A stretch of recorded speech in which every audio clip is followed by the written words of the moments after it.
ಉಪನ್ಯಾಸ ನನ್ನ ಪಾಲಿಗೆ ಬಂದಿದೆ. ಇದು ಗೀತಾಮೃತ. ಬೆಳಗ್ಗೆಯಿಂದ ಅಮೃತವನ್ನು 3 ಹಂತಗಳಲ್ಲಿ ನಾವು ಸವಿದಿದ್ದೀವಿ. ವಚನಾಮೃತ, ಕೀರ್ತನಾಮೃತ, ಅದು ಕವನಾಮೃತ ಆಗಿಬಿಡ್ತು. ನಾನು ಕೀರ್ತನಾಮೃತವಾಗಿರಲಿ ಅಂತ ಅಂದ್ಕೊಂಡಿದ್ದೆ. ಚಂದ್ರಿಕಾ ಮೆಹತಾರವರು GS ಶಿವರುದ್ರಪ್ಪನವ್ರನ್ನೋ ಕುವೆಂಪು ಅವ್ರನ್ನೂ ಕರ್ಕೊಂಡು ಬಂದುಬಿಟ್ರು ಮಧ್ಯದಲ್ಲಿ. ಸೊ ತಪ್ಪೇನೂ ಇಲ್ಲ, ಆಳವಾದ ಅಧ್ಯಾತ್ಮ ತತ್ವಗಳು ಅದರಲ್ಲೂ ಇತ್ತು. ಸೊ ಅದು ಕವನಾಮೃತ ಆಯಿತು. ಇರಲಿ, 3ನೇದು ಕಗ್ಗಾಮೃತ. ಈಗ 4ನೆಯ ಒಂದು ಉಪನ್ಯಾಸ, ಇದು ಗೀತಾಮೃತ. ಭಗವದ್ಗೀತೆ ಭಗವಂತನಿಂದಲೇ ಹೊರಟಂತಹ ಗೀತೆ, ಕವನ, ಕಾವ್ಯ. ಎಂಥ ಕಾವ್ಯ ಅದು? ಅಧ್ಯಾತ್ಮ ಕಾವ್ಯ, ತತ್ವಭರಿತ ಕಾವ್ಯ. ಜೀವನಕ್ಕೆ ಬೇಕಾದಂತಹ ಅತಿ ಮುಖ್ಯವಾದ ಆಮೂಲಾಗ್ರವಾದ ಉಪದೇಶಗಳನ್ನು, ಸಂದೇಶಗಳನ್ನು ಬಹಳ ಸುಂದರವಾಗಿ ಕೃಷ್ಣ ಪರಮಾತ್ಮ ನಮಗೆ ತಿಳಿಸಿಕೊಡ್ತಾನೆ. ಭಗವದ್ಗೀತೆ ನಮ್ಮ ಹಿಂದೂ ಧರ್ಮದ ಪ್ರಸ್ಥಾನತ್ರಯಗಳಲ್ಲಿ ಒಂದು. ಪ್ರಸ್ಥಾನತ್ರಯಗಳು ಅಂತ ಹೇಳ್ತೇವೆ ನಾವು. ಬ್ರಹ್ಮಸೂತ್ರಗಳು, ಭಗವದ್ಗೀತೆ ಮತ್ತು ಉಪನಿಷತ್ತುಗಳು, ಈ 3 ಸೇರಿ ನಾವೇನಂತ ಕರಿತೀವಿ? ಪ್ರಸ್ಥಾನತ್ರಯಗಳು. ಇದರಲ್ಲಿ ಒಂದು ಪ್ರಸ್ಥಾನತ್ರಯ ಭಗವದ್ಗೀತೆ. ಭಗವಂತನಿಂದ ಬಂದ ಗೀತೆ, ಅದನ್ನು ಭಗವದ್ಗೀತೆ ಅಂತ ಕರಿತೀವಿ. ಈ ಒಂದು ಉಪನ್ಯಾಸವನ್ನು ಪ್ರಾರಂಭ ಮಾಡೋ ಹಂತದಲ್ಲಿ ನಾನು ಒಂದು ಋಗ್ವೇದದ ಮಂತ್ರವನ್ನು ಹೇಳಿ ಪ್ರಾರಂಭ ಮಾಡ್ತೇನೆ. ಈ ಮಂತ್ರ ಋಗ್ವೇದದಲ್ಲೂ ಬಂದಿದೆ, ಋಗ್ವೇದದ 1ನೇ ಮಂಡಲದಲ್ಲೂ ಬಂದಿದೆ, ಮತ್ತು ಶುಕ್ಲ ಯಜುರ್ವೇದದಲ್ಲೂ ಬಂದಿದೆ. ಇದನ್ನು ಸ್ವಸ್ತಿ ಮಂತ್ರ ಅಂತ ಸಹ ಹೇಳ್ತೇವೆ ನಾವು. ಆನೋಹ ಭದ್ರಾಹ ಕ್ರಥವೋ ಯಂತು ವಿಶ್ವತೋ ದಬ್ಧಾಸೋ ಅಪರೀತಾಸ ಉದ್ಭಿದಃ. ಆನೋಹೋ ಭದ್ರಾಹ ಅಂದರೆ ಈ ಒಂದು ಮಂತ್ರ ಏನು ಹೇಳ್ತಾ ಇದೆ ಅಂದರೆ, ಉದಾತ್ತ ವಿಚಾರಗಳು, ಉನ್ನತ ಆಲೋಚನೆಗಳು ಈ ವಿಶ್ವದಲ್ಲಿ ಎಲ್ಲ ದಿಕ್ಕುಗಳಿಂದ ನಮಗೆ ಬರಲಿ. Let Nobel thoughts reach us from all directions in the universe.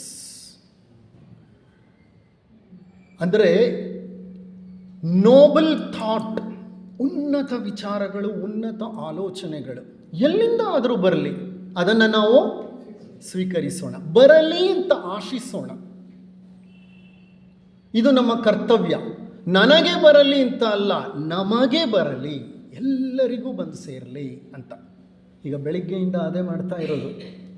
12ನೇ ಶತಮಾನದಲ್ಲಿ ಬದುಕಿ ಬಾಳಿದ ವಚನಕಾರರ ವಚನಗಳಿಂದ ಅಧ್ಯಾತ್ಮ ತತ್ವಗಳನ್ನು ಬರಲಿ ಅಂತ ಸ್ವೀಕರಿಸಿದವಿ.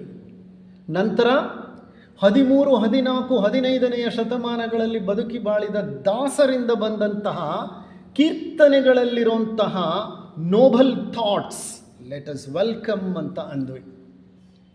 20ನೆಯ ಶತಮಾನದಲ್ಲಿ ಕಂಡಂಥ DV ಗುಂಡಪ್ಪನವರು ಬರೆದಂಥ ಕಗ್ಗದಲ್ಲಿರುವಂತಹ noble thoughts let it come ಅಂತ ಹೇಳೋದು. ಹೌದಾ ಇಲ್ವಾ? ಈಗ ಸುಮಾರು 5,000 ವರ್ಷಗಳ ಹಿಂದೆ, ದ್ವಾಪರ ಯುಗದ ಅಂತ್ಯದಲ್ಲಿ ಭಗವಂತನಾದ ಶ್ರೀಕೃಷ್ಣ ಪರಮಾತ್ಮನೇ ನೀಡಿದಂತಹ ಆ ಗೀತಾ ಬೋಧನೆಗಳನ್ನು ಗಮನಿಸೋಣ. Let us say welcome to the noble thoughts from the Lord himself. From the Lord himself ಅಂದರೆ ಫ್ರಮ್ ದ ಹಾರ್ಸಸ್ ಮೌತ್ ಅಂತ. ಹಾರ್ಸಸ್ ಮೌತ್ ಅಂದರೆ ಭಗವಂತನಿಂದಲೇ ಹೊರಹೊರಟು ಬಂದಂತಹ ದಿವ್ಯವಾಣಿ ಅದು. ಇರಲಿ, ಭಗವದ್ಗೀತೆ 18 ಅಧ್ಯಾಯಗಳನ್ನು ಹೊಂದಿದೆ. ಮಹಾಭಾರತದ ಭೀಷ್ಮ ಪರ್ವದಲ್ಲಿ ಇದನ್ನು ವ್ಯಾಸರು ಸೇರಿಸಿದ್ದಾರೆ. ವ್ಯಾಸ ಮಹಾಮುನಿ ಮಹಾಭಾರತದ ಕರ್ತೃ. ವೇದಗಳನ್ನು ವಿಂಗಡಿಸಿದವರು ವ್ಯಾಸರೇ. ವೇದಗಳನ್ನು ಬರೆದವರು ಋಷಿಗಳು. ಆದರೆ ಆ ವೇದಗಳನ್ನು ಬಹಳ ವ್ಯವಸ್ಥಿತವಾಗಿ ವಿಂಗಡಿಸಿದವರು ಋಗ್ವೇದ, ಯಜುರ್ವೇದ, ಸಾಮವೇದ, ಅಥರ್ವವೇದ ಅಂತ ಮಾಡಿ, ಅದರಲ್ಲಿ ಅಥರ್ವವೇದದಲ್ಲಿ ಶುಕ್ಲ ಅಥರ್ವವೇದ ಯಜುರ್ವೇದದಲ್ಲಿ ಶುಕ್ಲ ಯಜುರ್ವೇದ, ಕೃಷ್ಣ ಯಜುರ್ವೇದ ಅಂತ ಮಾಡಿ ಭಾಗಗಳನ್ನೆಲ್ಲ ವ್ಯವಸ್ಥಿತವಾಗಿ ಕಲ್ಪಿಸಿಕೊಟ್ಟವರು ವ್ಯಾಸ ಮಹಾಮುನಿಗಳು. ಅಂಥ ವ್ಯಾಸ ಮಹಾಮುನಿ ರಚಿಸಿದಂತಹ ಮಹಾಭಾರತದ ಭೀಷ್ಮ ಪರ್ವದಲ್ಲಿ ಬರುವಂತಹ ಭಗವದ್ಗೀತೆಯ ಸಂದೇಶವನ್ನು ನೋಡೋಣ. ನಿಮಗೆಲ್ರಿಗೂ ಗೊತ್ತು, ಅದರಲ್ಲಿ 18 ಅಧ್ಯಾಯಗಳಿದೆ, 700 ಶ್ಲೋಕಗಳಿವೆ. ಗೀತೆ ಪರಿಪೂರ್ಣವಾಗಿ ಒಂದು ಯೋಗ. ಗೀತೆಯಲ್ಲಿ ಇರೋದೆಲ್ಲ ಯೋಗವೇ, ಪ್ರತಿಯೊಂದು ಯೋಗವೇ. 18 ಅಧ್ಯಾಯಗಳನ್ನು ಯೋಗಗಳು ಅಂತಲೇ ಕರೀತಾರೆ. ಮೊದಲನೇ ಅಧ್ಯಾಯವನ್ನು ಏನಂತ ಕರಿತೀವಿ ನಾವು? ವಿಷಾದ ಯೋಗ. ಹೌದಾ ಅಲ್ವಾ? ಅರ್ಜುನ ವಿಷಾದ ಯೋಗ. ಅರ್ಜುನ ವಿಷಾದ ಅಂದರೆ ಏನು? ದುಃಖ, ಸಂಕಟ, ಅಳೋದು. ಅರ್ಜುನ ಅಳೋದು ಸಹ ಒಂದು ಯೋಗವೇ. ಭಗವದ್ಗೀತೆಯಲ್ಲಿ ಎಲ್ಲವೂ ಯೋಗವೇ. Everything is a yoga. ಆತ ಯಾರ ಮುಂದೆ ಅಳ್ತಾನೆ? In front of lord. ಭಗವಂತನ ಮುಂದೆ ಅಳ್ತಾನೆ. ಭಗವಂತನ ಮುಂದೆ ವಿಷಾದವನ್ನು ವ್ಯಕ್ತಪಡಿಸ್ತಾನೆ. ಭಗವಂತನಿಗೆ ಶರಣಾಗ್ತಾನೆ. ಅದು ಯೋಗವೇ. ಭಗವಂತ ಶರಣಾಗತನಾದ ವ್ಯಕ್ತಿಯನ್ನು ಖಂಡಿತ ರಕ್ಷಿಸುತ್ತಾನೆ. ಹೌದಾ ಅಲ್ವಾ? ಸರ್ವಧರ್ಮಾನ್ ಪರಿತ್ಯಜ್ಯ ಮಾಮೇಕಂ ಶರಣಂ ವ್ರಜ. ನಮ್ಮ ಮೋಕ್ಷ ಸನ್ಯಾಸ ಯೋಗದಲ್ಲಿ ಬರುವಂತಹ ಒಂದು ಬಹಳ ಮುಖ್ಯವಾದಂಥ ಶ್ಲೋಕ. ಎಲ್ಲ ಧರ್ಮಗಳನ್ನು ಪರಿತ್ಯಜಿಸಿ ನೀನು ನನ್ನನ್ನೇ ಸೇರು, ನನ್ನನ್ನೇ ಸೇವಿಸು. ಆಗ ಏನು ಮಾಡ್ತಾನೆ ಭಗವಂತ? ನಿನ್ನ ಎಲ್ಲ ಪಾಪಗಳನ್ನು ಪರಿಹರಿಸಿ ನಿನಗೆ ರಕ್ಷಣೆಯನ್ನು, ಮೋಕ್ಷವನ್ನು ನಾನು ನೀಡ್ತೀನಿ ಅಂತ. ಇರಲಿ, ಆ ಶ್ಲೋಕವನ್ನು ಮುಂದೆ ಡೀಟೇಲಾಗಿ ತಗೊಳ್ಳೋಣ ಅದರ ಅವಶ್ಯಕತೆ ಬಂದಾಗ. ಈ ಹಂತದಲ್ಲಿ ಅರ್ಜುನ ವಿಷಾದ ಯೋಗದಲ್ಲಿ ಅರ್ಜುನ ತನ್ನ ವಿಷಾದವನ್ನು ವ್ಯಕ್ತಪಡಿಸೋದು ಒಂದು ಯೋಗವಂತೆ. ಹಾಗಾಗಿ ಮೊದಲನೆಯ ಚಾಪ್ಟರ್ನ ಅರ್ಜುನ ವಿಷಾದ ಯೋಗ ಅಂತ ಕರೆದರೆ, ಎರಡನೆಯ ಅಧ್ಯಾಯವನ್ನು ಏನಂತ ಕರೀತಾರೆ? ಸಾಂಖ್ಯ ಯೋಗ. ಮೂರನೆಯ ಅಧ್ಯಾಯವನ್ನು ಏನಂತ ಕರೀತಾರೆ? ಮೂರನೇ ಅಧ್ಯಾಯವನ್ನು ಕರ್ಮಯೋಗ ಅಂತ ಕರೀತಾರೆ. ನಾಲ್ಕನೇ ಅಧ್ಯಾಯವನ್ನು ಜ್ಞಾನಯೋಗ ಅಂತ ಕರೀತಾರೆ. ಐದನೆಯ ಅಧ್ಯಾಯವನ್ನು ಸನ್ಯಾಸ ಯೋಗ ಅಂತ ಕರೀತಾರೆ. ಆರನೆಯ ಅಧ್ಯಾಯವನ್ನು ಧ್ಯಾನ ಯೋಗ ಅಂತ ಕರೀತಾರೆ. ಏಳನೆಯ ಅಧ್ಯಾಯವನ್ನು ಜ್ಞಾನ ವಿಜ್ಞಾನ ಯೋಗ ಅಂತ ಕರೀತಾರೆ. ಎಂಟನೇ ಅಧ್ಯಾಯವನ್ನು ಅಕ್ಷರ ಪರಬ್ರಹ್ಮ ಯೋಗ ಅಂತ ಕರೀತಾರೆ.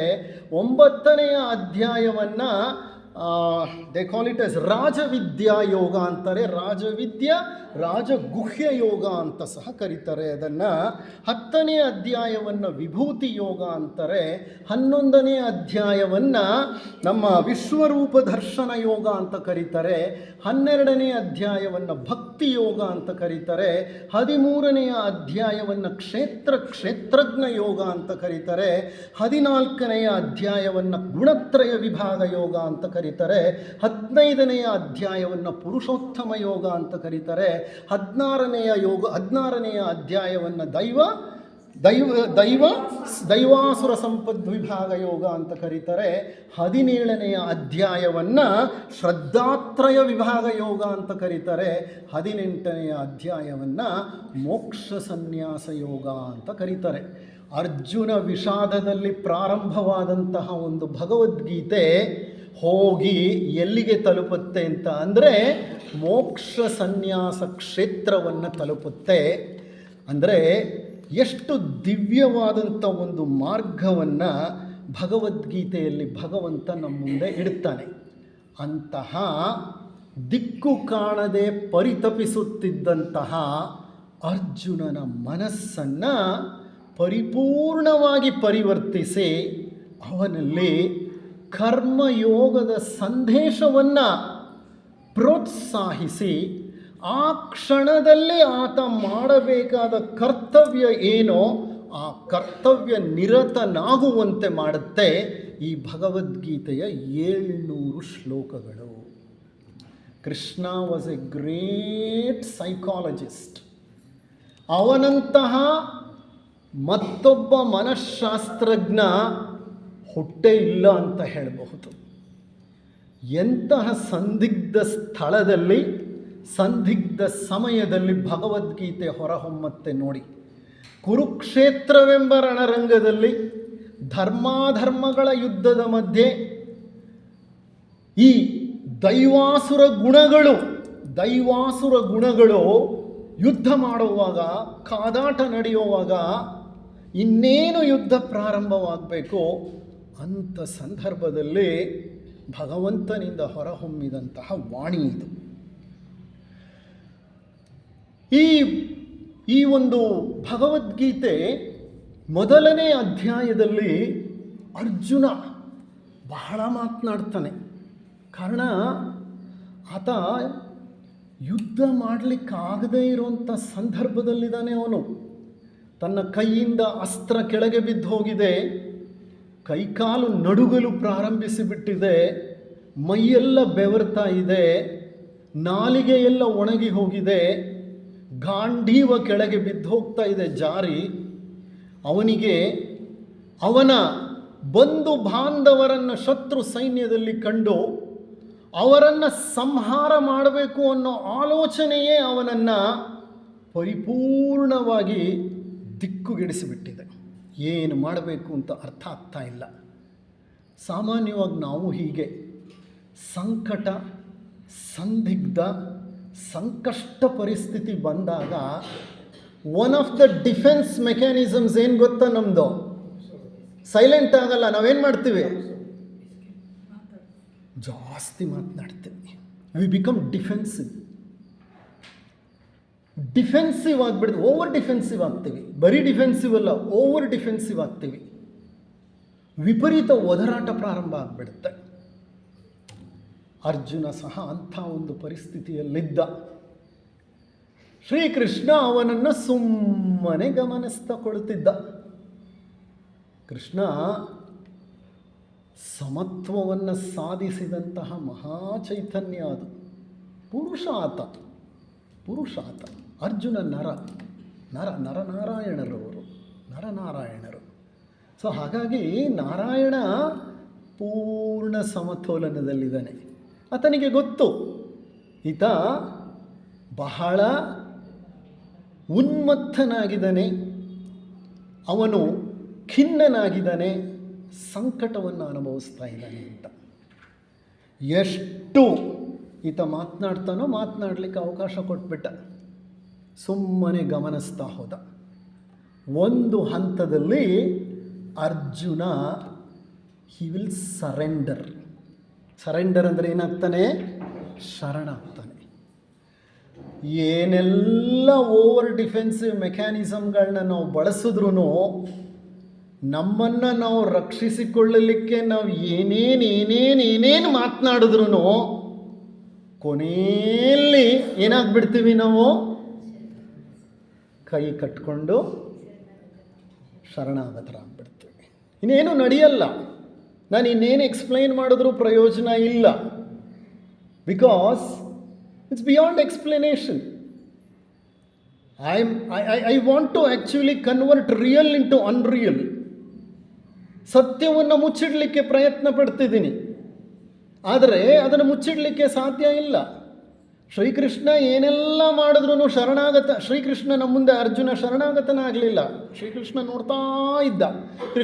ಅರ್ಜುನ ಏನೇನು ಮಾತನಾಡಿದ್ರೂ ಅವನ ಬಾಯಲ್ಲಿ ಶರಣಾಗತಿಯ ವಿಷಯನೇ ಬರಲಿಲ್ಲ. ಅವನು ಕೃಷ್ಣ ಸ್ನೇಹಿತರಂತೆ ಇದ್ದವರು, ಮಿತ್ರಭಾವ ಇತ್ತು. ಮಿತ್ರಭಾವದಿಂದಲೇ ಮಾತನಾಡ್ತಾ ಇದ್ದ. ಆದರೆ ಒಂದು ಹಂತ ಬಂತು, 2ನೇ ಅಧ್ಯಾಯದಲ್ಲಿ ಈ ಒಂದು ವಿಷಯ ಬರುತ್ತೆ. 2ನೇ ಅಧ್ಯಾಯ 7ನೆಯ ಶ್ಲೋಕ ಏನು ಹೇಳುತ್ತೆ? ಕಾರ್ಪಣ್ಯ ದೋಷೋಪಹತ ಸ್ವಭಾವ ಪೃಚ್ಛಾಮಿ ತ್ವಾಂ ಧರ್ಮ ಸಮ್ಮೂಢಚೇತಾಃ ಯಚ್ಛ್ರೇಯಃ ಸ್ಯಾನ್ನಿಶ್ಚಿತಂ ಬ್ರೂಹಿ ತನ್ಮೇ ಶಿಷ್ಯಸ್ತೇಹಂ ಶಾಧಿಮಾಂ ತ್ವಾಂ ಪ್ರಪನ್ನಂ. ಸಂಸ್ಕೃತ ಬಹಳ ಕೇರ್ಫುಲಿ ಹೇಳಬೇಕು.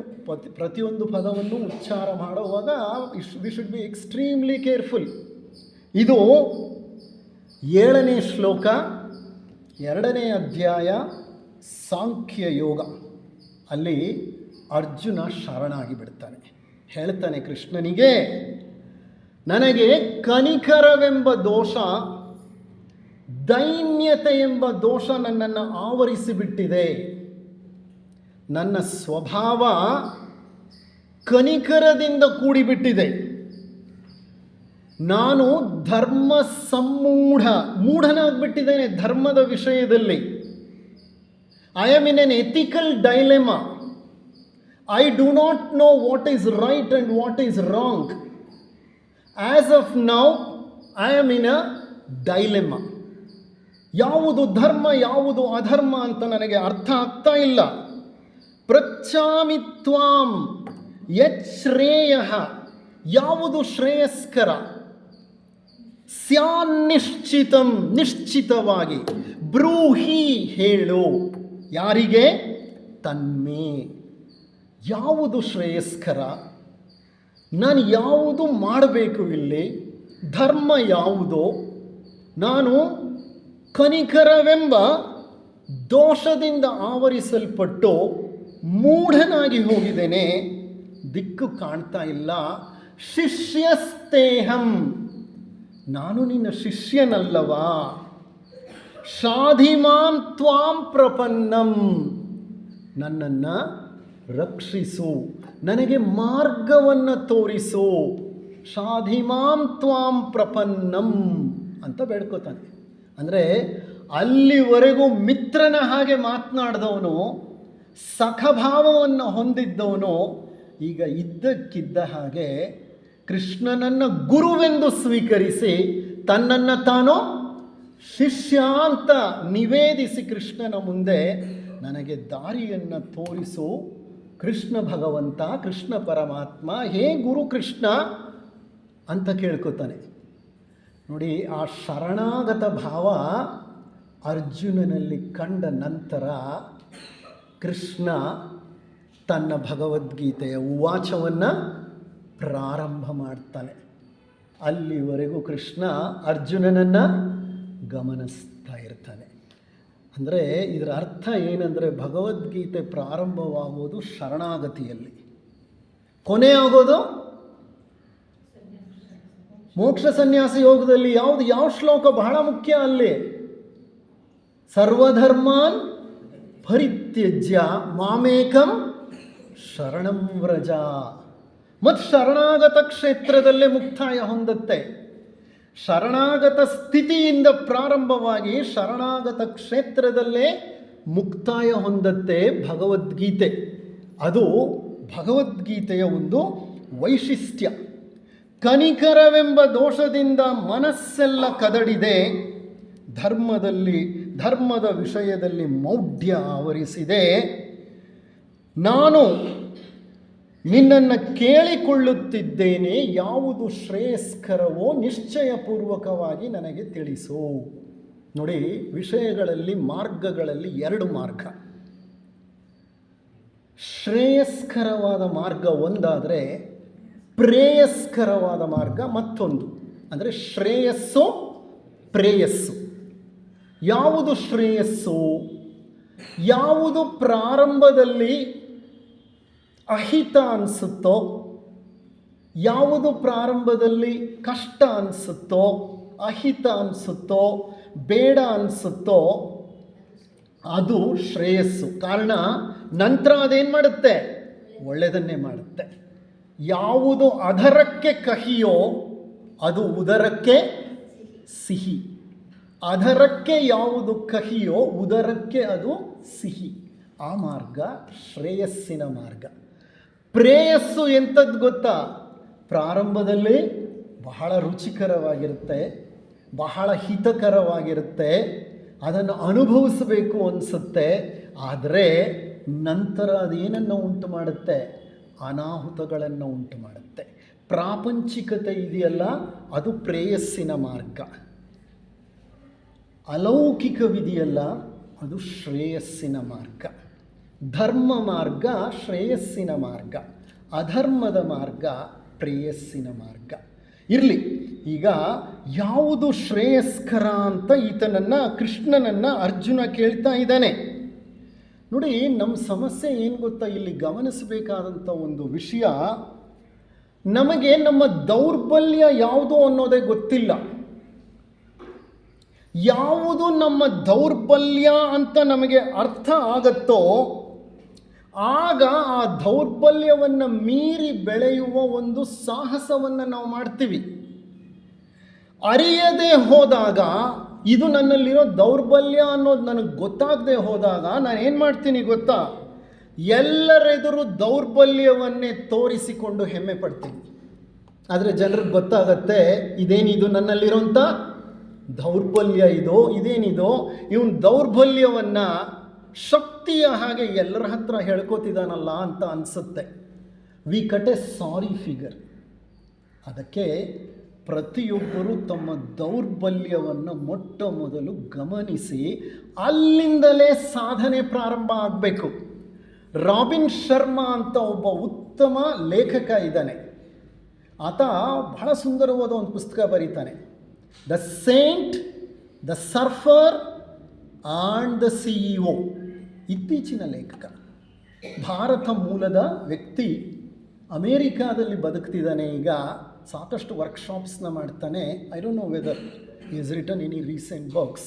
The saint, the surfer and the CEO ಅಂದರೆ ಸಂತ, ಸರ್ಫರ್ ಅಂದರೆ ಸಮುದ್ರದಲ್ಲಿ ಸರ್ಫಿಂಗ್ ಮಾಡೋನು, CEO ಚೀಫ್ ಎಕ್ಸಿಕ್ಯೂಟಿವ್ ಆಫೀಸರ್.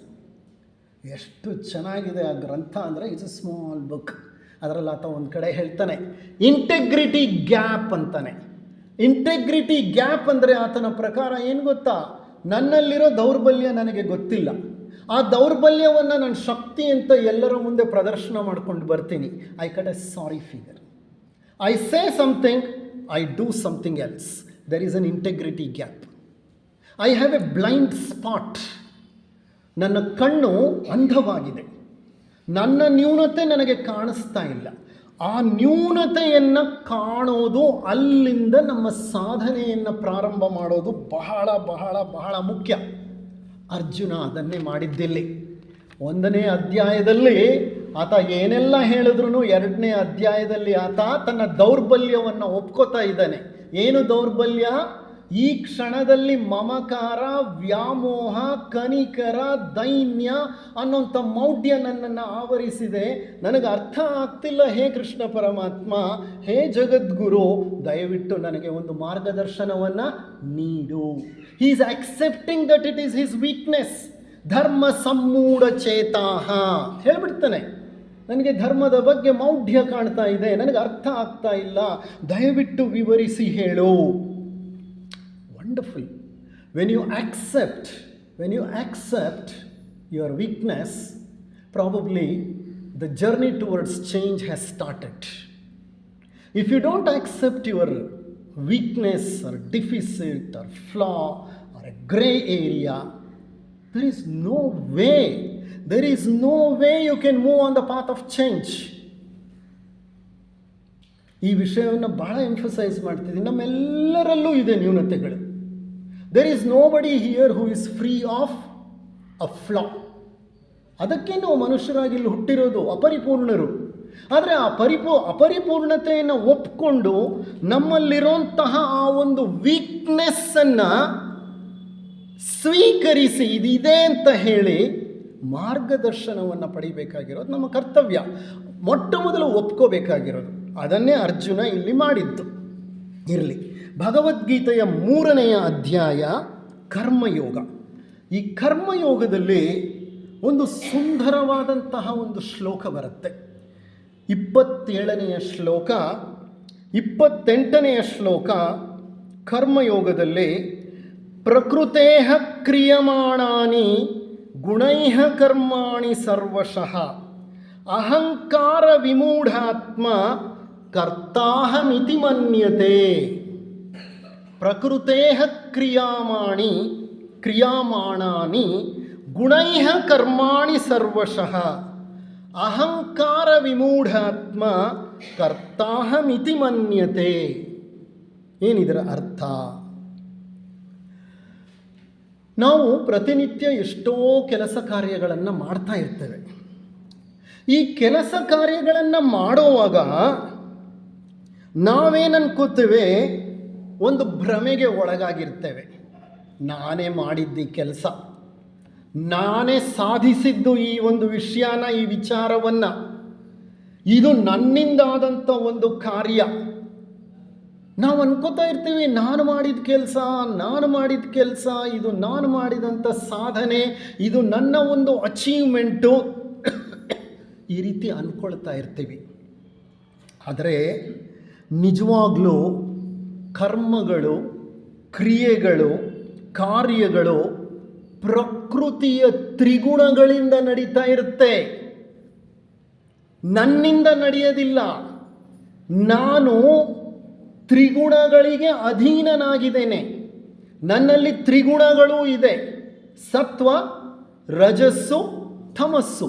ಈ ಮೂರೂ ಗುಣಗಳು ಏನಿದೆ ನನ್ನಲ್ಲಿ, ಆ ಗುಣಗಳ ಒಂದು ಅಂತರ್ಸಂಬಂಧ ನನ್ನಿಂದ ಕರ್ಮಗಳನ್ನು ಮಾಡಿಸ್ತಾ ಇದೆ. ಅಂದರೆ ಪ್ರಕೃತಿಯ ತ್ರಿಗುಣಗಳ ಮೂಲಕ, ತ್ರಿಗುಣಗಳ ಕಾರಣವಾಗಿ ನಾನು ಕೆಲಸ ಕಾರ್ಯಗಳನ್ನು ಮಾಡ್ತಿದ್ದೇನೆ. ಆದರೆ ನನ್ನ ಮನಸ್ಸು ಅದನ್ನು ಒಪ್ಕೊಳ್ಳಲ್ಲ. ಮನಸ್ಸೇನು ಹೇಳುತ್ತೆ, ನಾನೇ ಇದನ್ನು ಮಾಡ್ತಾ ಇರೋದು. ಅಹಂ ಅನ್ನೋದು ಮನಸ್ಸಿನ ಒಂದು ವ್ಯುತ್ಪತ್ತಿ. ಅದೇನು ಮಾಡುತ್ತೆ, ನಮ್ಮಲ್ಲಿ ನಾನು, ನನ್ನದು ಅನ್ನೋ ಸ್ವಾರ್ಥವನ್ನು ಉಂಟು ಮಾಡುತ್ತೆ. ಆ ಸ್ವಾರ್ಥ ಏನು ಹೇಳುತ್ತೆ, ನೀನು ಮಾಡಿದ್ದು ಅನ್ನೋಂಥ ಭ್ರಮೆಯನ್ನು ನಮ್ಮಲ್ಲಿ ಕಲ್ಪಿಸುತ್ತದೆ. ಈ ಭ್ರಮೆಗೆ ಅಧೀನರಾದಾಗ ಮೂಢನಾದಂಥ ಮನುಷ್ಯ ತಾನು ಎಲ್ಲವನ್ನೂ ಮಾಡುತ್ತಿದ್ದೇನೆ ಅಂತ ತಿಳ್ಕೊಂಡ್ಬಿಡ್ತಾನೆ. ಐ ಆಮ್ ದ ಡೂವರ್ ಅನ್ನೋ ಫೀಲಿಂಗ್ ನಮ್ಮಲ್ಲಿ ಬಂದ್ಬಿಡುತ್ತೆ. I am not the doer. The doer is the nature through its ತ್ರಿಗುಣಾಸ್. It will prompt me to do things. ಆದರೆ ನಾನು ಅನ್ನೋ ಒಂದು ಭ್ರಮೆಯಲ್ಲಿ ನಾನು ಜೀವನವನ್ನೇ ಕಳೆದು ಬಿಡುತ್ತೇನೆ. ಇದನ್ನೇ ಥಿಯೋಸಾಫಿಕಲ್ ಸೊಸೈಟಿಯ ವಾಂಗ್ಮಯದಲ್ಲಿ ದೇಹಾತ್ಮಭಾವ ಅಂತ ಹೇಳೋದು. ಥಿಯೋಸಫಿ ವ್ಯಾಸಂಗದಲ್ಲಿ, ಥಿಯೋಸಫಿ ಸಾಹಿತ್ಯದಲ್ಲಿ ನಾನು ಅನ್ಕೋತೀನಲ್ಲ, ಆ ದೇಹಾತ್ಮಭಾವ ಅಂತ ನಾವೇನು ಹೇಳ್ತೀವಿ, ಅದು ನಮ್ಮ ಭ್ರಮೆಯಿಂದ ಉತ್ಪತ್ತಿಯಾದದ್ದು, ನಮ್ಮ ಅಹಂನ ಮೂಲದಿಂದ ಹೊರಬಂದದ್ದು. ಆದರೆ ಯಾವುದೂ ನಾವು ಮಾಡೋದಿರೋದಿಲ್ಲ. ತ್ರಿಗುಣಗಳ ವಶನಾದಂಥ ನಾನು ಆ ತ್ರಿಗುಣಗಳ ಮೂಲಕ ಕೆಲಸ ಮಾಡ್ತಾ ಇರ್ತೇನೆ. ಹಾಗಾಗಿ man is not the doer, but unfortunately man thinks he is the doer. ಹಾಗಾದರೆ ನಾವೇನು ಮಾಡಬೇಕೀಗ? ನಾವೇನು ಮಾಡಬೇಕು ಅನ್ನೋದು ಮೂಲ ಪ್ರಶ್ನೆ. Don't think you are the doer. Surrender to God and say, you are the doer. I am just an instrument in your hand. You are the doer. I am just a conduit. Please prepare this conduit, guide this conduit, and utilize this conduit to the best of your extent. ನಾನು ನಿನಗೊಂದು ವಾಹಕ, ನಾನು ನಿನ್ನ ಒಂದು ಉಪಕರಣ. ದಯವಿಟ್ಟು ನೀ ಉಪಕರಣವನ್ನು ಸಂಸ್ಕರಿಸು, ಇದನ್ನು ಪರಿಪೂರ್ಣವಾಗಿ ಬಳಸಿಕೋ ಈ ಜನ್ಮದಲ್ಲಿ.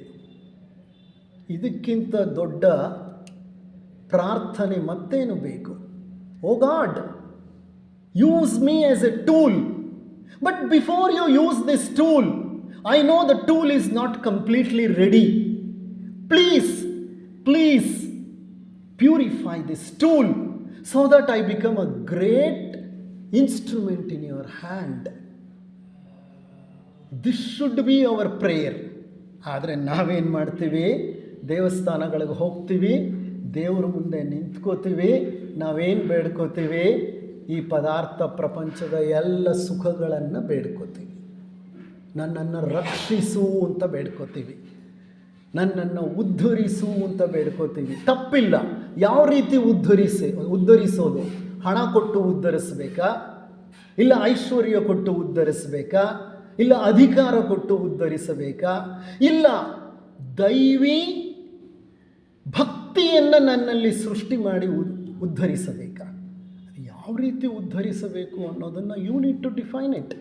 The best prayer is, O Lord, prepare this vehicle so that the vehicle becomes fit to be used in your hands to the best of your extent. That's surrender. That is surrender. ಅದನ್ನೇ ಮುಂದುವರಿಸಿ ಮುಂದಿನ ಶ್ಲೋಕ, ತತ್ವವಿತ್ತು ಮಹಾಬಾಹೋ ಗುಣಕರ್ಮ ವಿಭಾಗಯೋಹ ಗುಣಾಃ ಗುಣೇಷು ವರ್ತಂತೆ ಇತಿ ಮತ್ವಾನ ಸಜ್ಜತೆ. ತತ್ವವಿತ್ತು ಮಹಾಬಾಹೋ ಗುಣಕರ್ಮ ವಿಭಾಗಯೋಹ ಗುಣಾಃ ಗುಣೇಷು ವರ್ತಂತೆ ಇತಿ ಮತ್ವಾನ ಸಜ್ಜತೆ.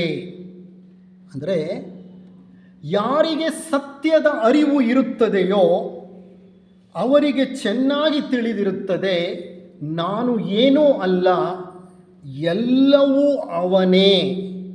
I am nothing, the lord is everything ಅಂತ ಯಾವ ವ್ಯಕ್ತಿಗೆ ತಿಳಿದಿರುತ್ತೆ? ಯಾವ ವ್ಯಕ್ತಿಗೆ ಸತ್ಯದ ಅರಿವು ಇರುತ್ತದೆಯೋ ಆತನಿಗೆ ತಿಳಿದಿರುತ್ತೆ. ಆತ ಏನು ಮಾಡ್ತಾನೆ? ಹೇಳ್ತಾನೆ, ಭಗವಂತನನ್ನು ಪ್ರಾರ್ಥಿಸುತ್ತಾನೆ. ಆತನ ಇಚ್ಛೆ ಏನು ಅಂದರೆ, ನಾನು ಆತನ ಕರಣ ಅಂದರೆ ಉಪಕರಣ, instrument. O Lord, I am your instrument ಅಂತ. ರಾಮಕೃಷ್ಣ ಪರಮಹಂಸರು ಯಾವಾಗಲೂ ದುರ್ಗಾ ಮಾತೆಯನ್ನು ಕೇಳ್ಕೊತಿದ್ರು. ಏನಂತ ಗೊತ್ತಾ? ಅಮ್ಮ, ನಾನು ಏನನ್ನೂ ಮಾಡುವವನಲ್ಲ, ನಾನು ನಿನ್ನ ಕೈಯಲ್ಲಿನ ಉಪಕರಣ. ನೀನು ಯಂತ್ರ ಚಾಲಕ, ನಾನು ಯಂತ್ರವಾದರೆ ನೀನು ಆ ಯಂತ್ರವನ್ನು ನಡೆಸುವಂತಹ ಚಾಲಕ ನೀನು. ನಾನು ಬರೀ ಯಂತ್ರ, ನೀನು ಎಲ್ಲವನ್ನೂ ಮಾಡಿಸುವವಳು, ನಾನು ನಿನ್ನ ಕೈಯಲ್ಲಿನ ಉಪಕರಣ ಅಂತ ಹೇಳ್ತಾ ಇದ್ರು ದುರ್ಗಾಮಾತೆ ಮುಂದೆ. ಅದನ್ನೇ ಶ್ರೀಕೃಷ್ಣ ಪರಮಾತ್ಮನ ಮುಂದೆ ಅರ್ಜುನ ಈ ವಿಷಯವನ್ನು ಹೇಳ್ತಾ ಇದ್ದಾನೆ. ಇಲ್ಲ ಶ್ರೀಕೃಷ್ಣ ಈ ವಿಷಯವನ್ನು ಹೇಳ್ತಾ ಇದ್ದಾನೆ. 3ನೇ ಅಧ್ಯಾಯ ಕರ್ಮಯೋಗದಲ್ಲಿ ಒಬ್ಬ ಯುವ ವಿಜ್ಞಾನಿ ಇದ್ದ. ಆತ ಬಾಬಾ ಅಟಾಮಿಕ್ ರಿಸರ್ಚ್ ಸೆಂಟರ್ನಲ್ಲಿ ಕೆಲಸಕ್ಕೆ ಸೇರಿಕೊಂಡ. ಮುಂಬೈ ಬಾಬಾ ಅಟಾಮಿಕ್ ರಿಸರ್ಚ್ ಸೆಂಟರ್. ಈತ ಯುವ ವಿಜ್ಞಾನಿ, ಚಿಕ್ಕ ವಯಸ್ಸು, ಚೆನ್ನಾಗಿ ಓದಿದ್ದ, ವೈಜ್ಞಾನಿಕ ಮನಸ್ಸಿತ್ತು. ದೇವರು ದಿಂಡ್ರು ಇದನ್ನೆಲ್ಲ ಒಪ್ಕೊಳ್ತಿರಲಿಲ್ಲ. ಪ್ರತಿಯೊಂದಕ್ಕೂ ಒಂದು ವೈಜ್ಞಾನಿಕ ಕಾರಣ ಇದ್ದರೆ ಮಾತ್ರ ನಾನು ಆ ಸಿದ್ಧಾಂತವನ್ನು ಒಪ್ಕೊಳ್ತೀನಿ ಅಂತಿದ್ದ. ವಿಜ್ಞಾನ ಬಿಟ್ಟರೆ ಮತ್ಯಾವುದು ಸತ್ಯ ಅಲ್ಲ ಅಂತಿದ್ದ. ಅಂಥ ವ್ಯಕ್ತಿ ಮೊಟ್ಟ ಮೊದಲನೇ ದಿವಸ ಕೆಲಸಕ್ಕೆ ಸೇರಿದ ಮೇಲೆ ಒಳಗಡೆ ಬಂದ ಆಫೀಸಲ್ಲಿ ಒಬ್ಬ ವಯಸ್ಸಾದ ವ್ಯಕ್ತಿ, ನೋಡಲಿಕ್ಕೆ ಸರಳ ವ್ಯಕ್ತಿಯಾಗಿದ್ದಾನೆ, ಕುಳಿತುಕೊಂಡು ಭಗವದ್ಗೀತೆಯನ್ನು ಓದ್ತಾ ಇದ್ದ. ಈ ಯುವಕ ವಿಜ್ಞಾನಿ ಹತ್ರ ಹೋಗಿ, ನೀವು ಯಾಕೆ ಈ ಗೀತೆಯನ್ನು ಓದ್ತಾ ಇದ್ದೀರಿ? ಅದರಿಂದ ಏನೂ ಪ್ರಯೋಜನ ಇಲ್ಲ. ವಿಜ್ಞಾನ ಒಂದೇ ಸತ್ಯವನ್ನು ತಿಳಿಯಲು ಮಾರ್ಗ, ಮತ್ಯಾವುದು ಸತ್ಯವನ್ನು ತಿಳಿಯಲು ಮಾರ್ಗವಲ್ಲ. ನೀವು ಮಾಡ್ತಾ ಇರೋ ಕೆಲಸ ನಿಷ್ಪ್ರಯೋಜಕ ಕೆಲಸ ಅಂತ ಹೇಳ್ದ.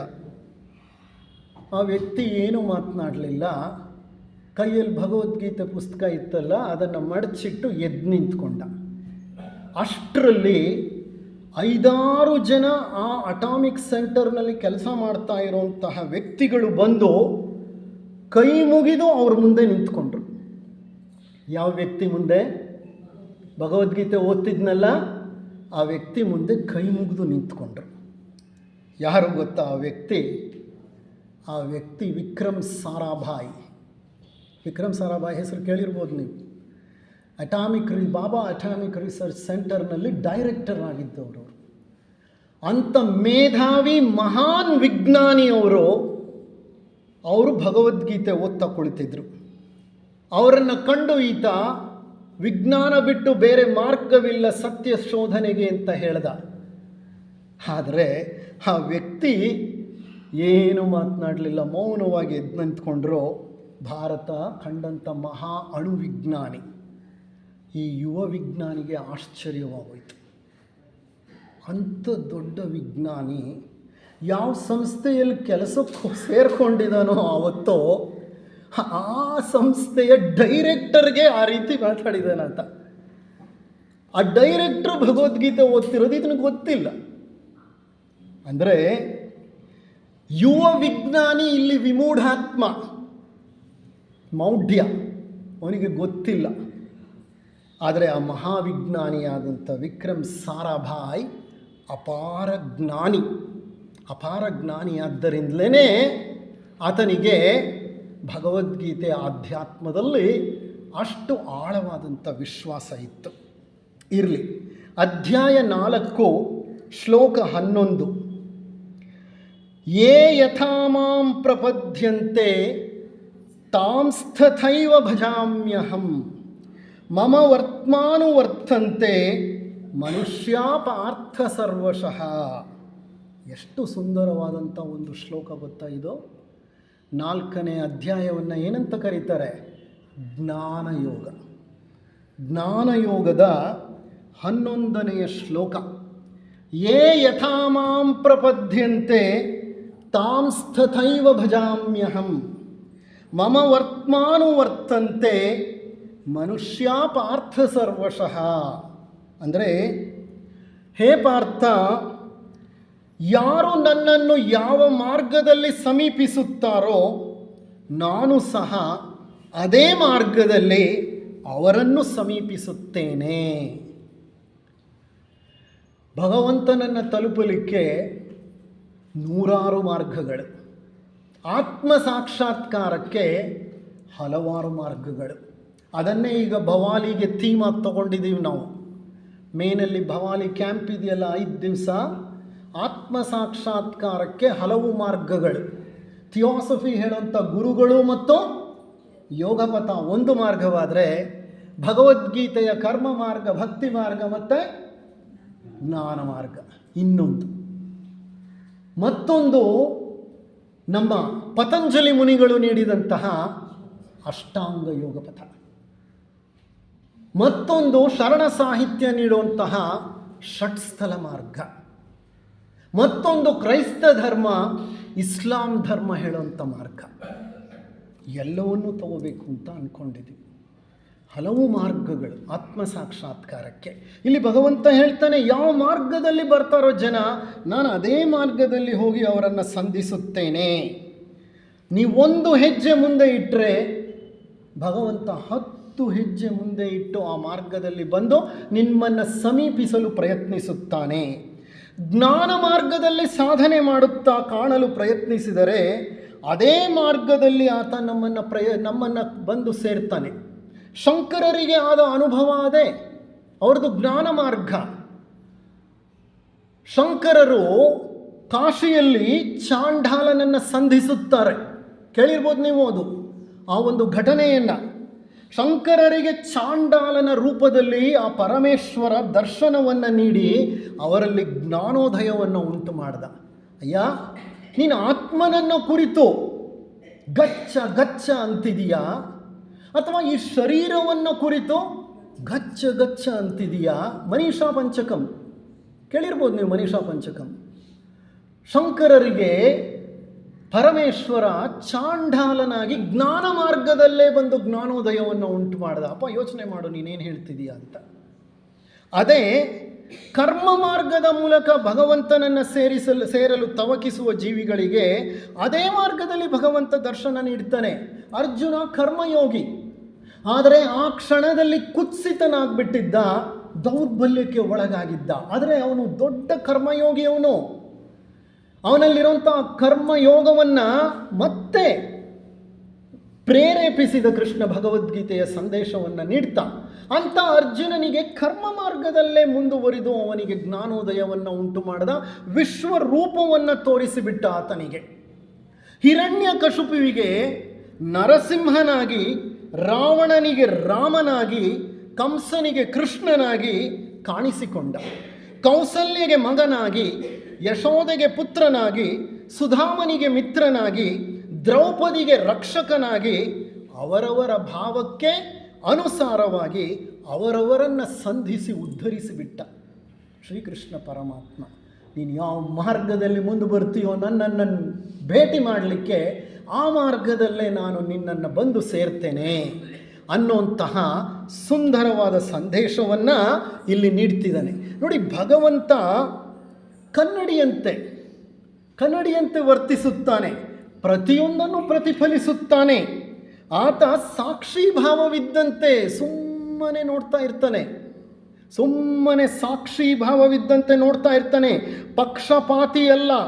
ನಾವು ಏನು ಆತನಿಗೆ ನೀಡುತ್ತೇವೆಯೋ, ನಾವು ಯಾವ ಮಾರ್ಗದಲ್ಲಿ ಆತನನ್ನು ಕಾಣಲು ಮುಂದುವರಿಯುತ್ತೀವೆಯೋ ಅದನ್ನೇ ನೀಡುತ್ತಾನೆ. ಅದೇ ಮಾರ್ಗದಲ್ಲೇ ಆತ ನಮ್ಮನ್ನು ಬಂದು ಸಂಧಿಸುತ್ತಾನೆ. ಕೆಲವರು ಪದಾರ್ಥ ಸುಖವನ್ನು ಬೇಡಬಹುದು, ಕೆಲವರು ಅಧ್ಯಾತ್ಮ ಸುಖವನ್ನು ಕೇಳಬಹುದು, ಇನ್ನು ಕೆಲವರು ವಿಮೋಚನೆಯನ್ನು ಕೇಳಬಹುದು.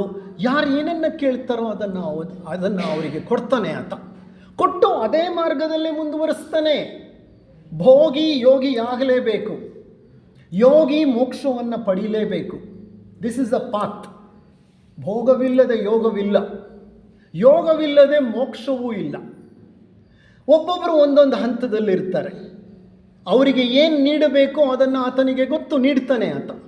That's what he does. ಮುಂದಿನ ಒಂದು ಶ್ಲೋಕ, ಇದು ಸಾಂಖ್ಯ ಯೋಗದಲ್ಲೇ ಬರುತ್ತೆ. ಶ್ಲೋಕ 48. ಯೋಗಸ್ಥಃ ಕುರು ಕರ್ಮಾಣಿ ಸಂಗತ್ಯಕ್ತ್ವಾ ಧನಂಜಯ ಸಿದ್ಧ್ಯ ಸಮೋ ಭೂತ್ವ ಸಮತ್ವಂ ಯೋಗ ಉಚ್ಯತೆ. ಬಹಳ ಉನ್ನತವಾದಂಥ ಒಂದು ಶ್ಲೋಕ ಇದು. ಈ ಒಂದು ಶ್ಲೋಕವನ್ನು ನಾವೇನಾದರೂ ಪರಿಪೂರ್ಣವಾಗಿ ಅರ್ಥೈಸಿ ಅನುಷ್ಠಾನಕ್ಕೆ ತಂದುಬಿಟ್ರೆ ಪರಮ ಯೋಗಿಗಳಾಗ್ಬಿಡ್ತೇವೆ ನಾವು. ಏನು ಹೇಳುತ್ತೆ ಈ ಶ್ಲೋಕ? ಯೋಗಸ್ಥಃ ಕುರು ಕರ್ಮಾಣಿ ಸಂಗತ್ಯಕ್ತ್ವಾ ಧನಂಜಯ ಸಿದ್ಧ್ಯ ಸಮೋ ಭೂತ್ವ ಸಮತ್ವಂ ಯೋಗ ಉಚ್ಯತೆ.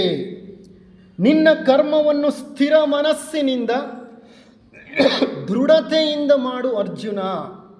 ನೀನೇನು ಕೆಲಸ ಮಾಡ್ತಿದೆಯೋ ಈಗ ದೃಢ ನಿಶ್ಚಯದಿಂದ ಸಮತ್ವ ಭಾವದಿಂದ ಮಾಡು. ಯಾವುದೇ ವ್ಯಾಮೋಹಗಳು ಬೇಡ, ಯಾವುದೇ ಫಲಾಪೇಕ್ಷೆ ಬೇಡ. Live in the present. What am I suppose to do in the present? ಈಗ ನಾನು ಏನು ಮಾಡಬೇಕು, ಈ ಪರಿಸ್ಥಿತಿಯಲ್ಲಿ ನನ್ನ ಕರ್ತವ್ಯ ಏನು ಯೋಚನೆ ಮಾಡು. ಸುಮ್ಮನೆ ಆ ಕೆಲಸ ಮಾಡು.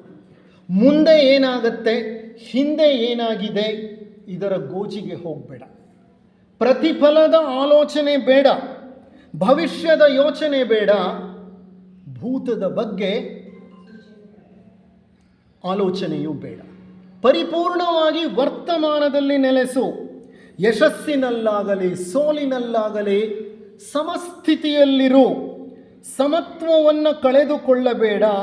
ಕಾರಣ ಸಮತ್ವಂ ಯೋಗ ಉಚ್ಯತೆ. ಸಮತ್ವವೇ ಯೋಗವೆಂದು ತಿಳಿ. ಸಮತ್ವವೇ ಯೋಗ. ಬೆಳಿಗ್ಗೆಯಿಂದ ರಾತ್ರಿ ತನಕ ನೀವೇ ಜರ್ನಲಿಂಗ್ ಮಾಡಿ, ಕೈಯಲ್ಲೊಂದು ಡೈರಿ ಇಟ್ಕೊಂಡು ಎಷ್ಟು ಸಲಿ ನಿಮ್ಮ ಮನಸ್ಸು ಸಮತ್ವವನ್ನು ಕಳ್ಕೊಂಡು ವಿಚಲಿತವಾಗತ್ತೆ ಅಂತ ನೋಡ್ತಾ ಹೋಗಿ. ಓಕೆ, ಬುಗುರಿ ತಿರುಗ್ತಾ ಇರೋ ತನಕ ಸಮತ್ವ ಇರುತ್ತೆ. ಅದಕ್ಕೆ ಆ ತಿರುಗ್ತಾ ಇರೋ ಬುಗುರಿ ತಿರುಗೋದು ನಿಲ್ಲಿಸಿದ ತಕ್ಷಣ ಏನಾಗುತ್ತೆ, ಬಿದ್ದೋಗುತ್ತೆ. ಸಮತ್ವ ಹೊರಟೋಯ್ತು. ನಾವು ಯಾವಾಗಲೂ ಬೀಳ್ತಾ ಇರ್ತೀವಿ, ತಿರುಗೋದೇ ಅಪರೂಪ. ಸಮತ್ವನೇ ಇಲ್ಲ ನಮಗೆ. ಸಣ್ಣ ಪುಟ್ಟ ವಿಷಯಗಳಿಗೆ ಉದ್ವೇಗ, ಉದ್ರೇಕ, ಖಿನ್ನತೆ ನಮ್ಮನ್ನು ಕಾಡುತ್ತೆ. Journal, please. Journaling is a very good habit. Very, very good habit. If you start journaling, you realize how often you err. And why are you erring? Then you pose a question to yourself. Why am I erring so many times? Think about it. Journaling is the best method. Okay, self reflection ಅದು ಇರಲಿ. ಈಕ್ವಾನಿಮಿಟಿ, ಸಮತ್ವದ ಸ್ಥಿತಿ ಬಹಳ ಮುಖ್ಯ. ಜೀವನವೆಂಬ ಈ ಕಡಲಿನಲ್ಲಿ, ಸಂಸಾರವೆಂಬ ದೋಣಿಯಲ್ಲಿ ಕುಳಿತು ಪ್ರಯಾಣ ಮಾಡುವಾಗ ಸುಖ ದುಃಖ, ಕೀರ್ತಿ ಅಪಕೀರ್ತಿ, ಜಯ ಅಪಜಯ, ಹೊಗಳಿಕೆ ತೆಗಳಿಕೆ, ನೋವು ನಲಿವು ಅಲೆಗಳಂತೆ ಬಂದು ನಮ್ಮ ಜೀವನವೆಂಬ ದೋಣಿಯನ್ನು ಅಪ್ಪಳಿಸುತ್ತೆ. ಇದು ಏನು ಮಾಡೋಕ್ಕಾಗಲ್ಲ, ದ್ವಂದ್ವಗಳಿಂದ ಕೂಡಿದ ಜಗತ್ತು. ಅದಕ್ಕೆ ಇದನ್ನು ಸಂಸಾರ ಅಂತ ಹೇಳೋದು. ಬೆಳಿಗ್ಗೆ ನಮ್ಮ ಸೋದರಿ ಚಂದ್ರಿಕಾ ಮೆಹತಾರವರು ಹೇಳ್ತಾ ಇದ್ರು, ಇರಬೇಕು ಇದ್ದು ಜಯಿಸಬೇಕು. ದಾಸರು ಹೇಳಿದ್ದು. ಏನೂ ಮಾಡೋಕ್ಕಾಗಲ್ಲ, ಸಂಸಾರವೆಂಬ ಕಡಲಿನಲ್ಲಿ ಅಲೆಗಳ ಹೊಡೆತ ಸಾಮಾನ್ಯ. ಆದರೆ ಅವುಗಳಿಂದ ವಿಚಲಿತರಾಗಬಾರದು. ಜೀವನವೇ ದುರ್ಭರವಾಗುತ್ತೆ. ನಾವು ಪಡುವ ಶ್ರಮ ನಮ್ಮ ಕೈಲಿದೆ, ಆದರೆ ಫಲಿತಾಂಶ ನಮ್ಮ ಕೈಯಲ್ಲಿಲ್ಲ. ಫಲಿತಾಂಶ ಆತನಿಗೆ ಸೇರಿದ್ದು, ಆತನಿಗೆ ಬಿಟ್ಟಿದ್ದು. ನಮಗೆ ಅದರ ಗೊಡವೆ ಬೇಡ. ಸುಮ್ಮನೆ ಆತನಲ್ಲಿ ಶರಣಾಗಿ ಮುಂದುವರಿಯುವುದು ಬಹಳ ಬಹಳ ಬಹಳ ಮುಖ್ಯ. ಇದನ್ನು ಮಂಕುತಿಮ್ಮನ ಕಗ್ಗದಲ್ಲಿ ಎಷ್ಟು ಸುಂದರವಾಗಿ ಬರೀತಾರೆ ಗೊತ್ತಾ ಡಿ ವಿ ಗುಂಡಪ್ಪನವರು. ಸಮತ್ವ ಯೋಗ ಸಮತ್ವಂ ಯೋಗ ಉಚ್ಯತೆ. ಸಮತ್ವವೇ ಯೋಗ ಅಂತ ಇದರಲ್ಲಿ ಹೇಳ್ತಾರಲ್ಲ, ಆ ಸಮತ್ವ ಭಾವವನ್ನು ನಾವು ಅಳವಡಿಸ್ಕೊಂಡ್ರೆ ನಮ್ಮ ಜೀವನ ಹೇಗಿರುತ್ತೆ ಅಂತ ಕಗ್ಗದಲ್ಲಿ ಹೇಳ್ತಾರೆ. ಇರುವ ಕೆಲಸವ ಮಾಡು ಕಿರಿದೆನದೆ ಮನವಿಟ್ಟು, ದೊರೆತುದ ಹಸಾದವೆಂದುಣ್ಣು ಗುಣಗಿಡದೆ, ಧರಿಸು ಲೋಕದ ಭರವ ಪರಮಾರ್ಥವನು ಬಿಡದೆ, ಹೊರಡು ಕರೆ ಬರಲ್ ಅಳದೆ ಮಂಕುತಿಮ್ಮ. ನಾವು ಆ ಶ್ಲೋಕದಲ್ಲಿ ಏನಿದೆಯೋ ಆ ಸಮತ್ವವನ್ನು ಇಲ್ಲಿ ಅರ್ಥ ಮಾಡ್ಕೋಬೋದು.